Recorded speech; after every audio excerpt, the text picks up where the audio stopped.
ସଂକ୍ରାନ୍ତି କ'ଣ ପାଇଁ କରାଯାଏ ପାଳନ ଓଡ଼ିଶାରେ? ଚାଷୀମାନଙ୍କର କ୍ଷେତ ଚାଷୀମାନ ଆଦିରେ କ'ଣ ଚାଷୀମାନଙ୍କର ଆଜି ହେଉଛି କାର୍ତ୍ତିକ ସଂକ୍ରାନ୍ତି ଆଉ ସେଇଥିପାଇଁ ପାଳନ କରାଯାଉଛି। ଏ ସଂକ୍ରାନ୍ତି କି ସଂକ୍ରାନ୍ତି କୁହାଯାଏ?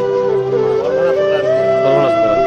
ଏଥିରେ କାଠି ମରାରେ ଧାନ ତାଙ୍କର ନିଜେ ଲକ୍ଷ୍ମୀ ଆସନ୍ତି। ଚାଷୀମାନେ ତମେ ତାହେଲେ ନେଇକି ଯାଉଛ କାଠି